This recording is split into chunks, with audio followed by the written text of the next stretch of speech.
Question 87.15.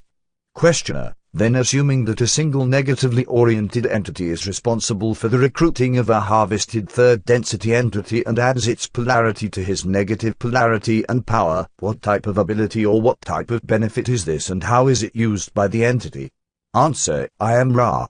The so-called pecking order is immediately challenged and the entity with increased power exercises that power to control more other selves and to advance within the social memory complex structure. Question 87.16. Questioner: how is this power measured? How is it obvious that this entity has gained this additional power? Answer: I am Ra. In some cases there is a kind of battle. This is a battle of wills and the weapons consist of the light that can be formed by each contender. In most cases where the shift of power has been obvious, it simply is acknowledged and those seeing benefit from associating with this newly more powerful entity aid it in rising within the structure. Question 87.17. Questioner: thank you. We noticed a possibility of confusion between the term mind, body, spirit and mind, body, spirit complex in the last session. Were there a couple of misuses of those terms in shifting one for the other? Answer: I am Ra. There was an error in transmission. The use of the term mind, body, spirit should refer to those entities dwelling in third density prior to the veiling process, the term mind, body, spirit complex referring to those entities dwelling in third density after the veiling process. We also discover a failure on our part to supply the term complex when speaking of body after the veiling. Please correct these errors.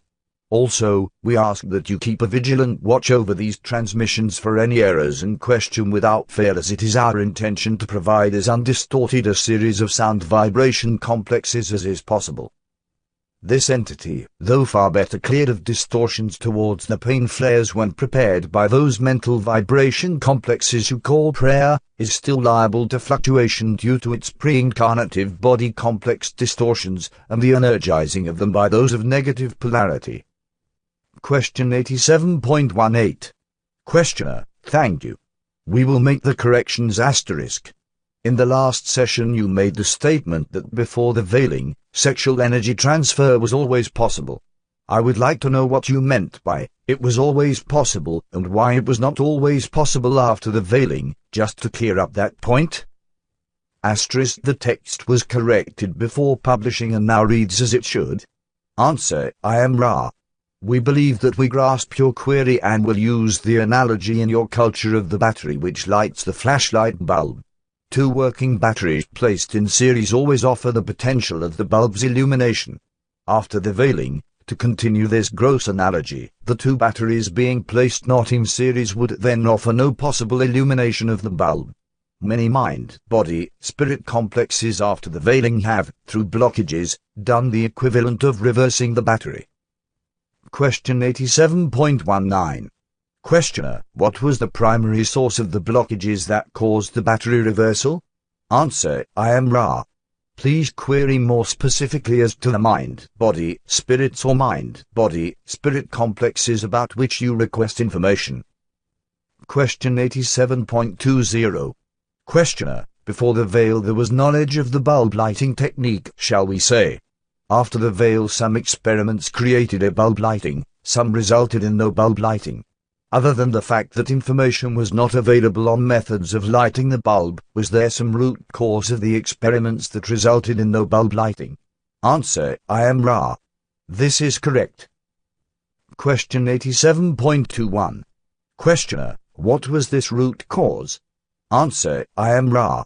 The root cause of blockage is the lack of the ability to see the other self as the creator, or to phrase this differently, the lack of love. Question 87.22. Questioner: in our particular illusion the sexual potential for the male seems to peak somewhere prior to the age 20 and the female's peak is some 10 years later. What is the cause of this difference in peaking sexual energy? Answer: I am Ra. We must make clear distinction between the yellow ray, third density, chemical bodily complex and the body complex which is a portion of the mind, body, spirit complex. The male, as you call this polarity, has an extremely active yellow ray desire at the space-time in its incarnation when its sperm is the most viable and full of the life-giving spermato. Thusly the red ray seeks to reproduce most thickly at the time when this body is most able to fulfill the red ray requirements. The yellow ray, chemical body complex of the female, as you call this polarity, must needs have a continued and increasing desire for the sexual intercourse, for it could only conceive once in one 15 to 18-month period, given that it carries the conceived body complex, bears it, and suckles it. This is training to the physical body of yellow ray.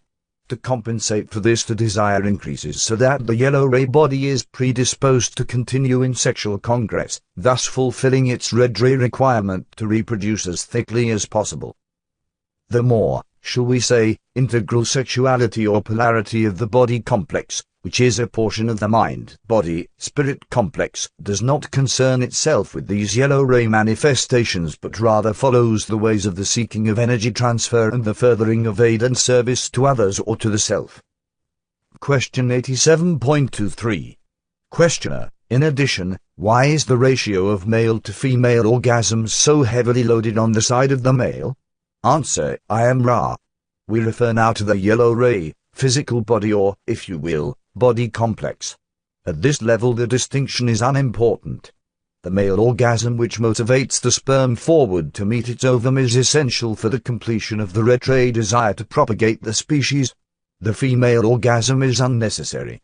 Again, as mind, body, spirit complexes begin to use the sexual energy transfer to learn, to serve, and to glorify the one infinite creator, the function of the female orgasm becomes more clear.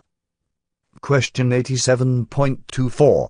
Questioner: what was this ratio before the veil? Answer: I am Ra. The ratio of male to female orgasms before the veil was closer to 1:1 by a great deal, as the metaphysical value of the female orgasm was clear and without shadow. Question 87.25. Questioner: is it meaningful to give this ratio in early fourth density, and if so, would you do that? Answer: I am Ra. In many ways it is quite meaningless to speak of orgasm of male and female in higher densities, as the character and nature of orgasm becomes more and more naturally a function of the mind, body, spirit complex as an unit. It may be said that the veil in fourth density is lifted and the choice has been made. In positive polarities true sharing is almost universal. In negative polarities true blockage, so that the conqueror obtains orgasm, the conquered almost never, is almost universal.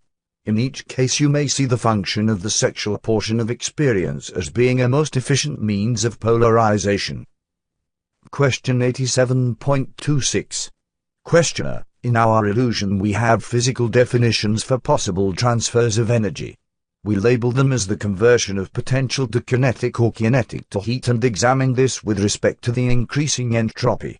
When we speak of sexual energy transfers and other more basic forms of energy, I am always at a loss to properly use, you might say, the terms, since I am not understanding, and possibly can't understand, the basic form of energy that we speak of. However, I intuit that this is the energy of pure vibration, that is, at the basic level of our illusion, that vibration between the space and time portion of the space-time continuum, and yet somehow is transferred into our illusion in a more basic form than that. Could you expand on this area for me, please? Answer: I am Ra. Yes. Question 87.27. Questioner: would you do that? Answer: I am Ra.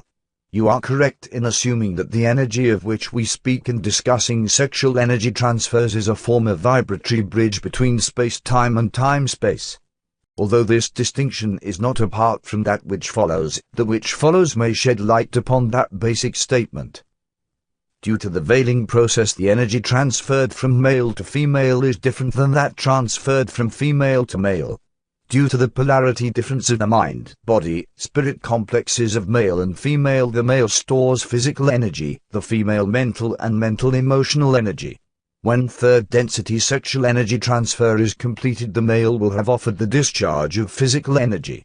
The female is, thereby, refreshed, having far less physical vitality.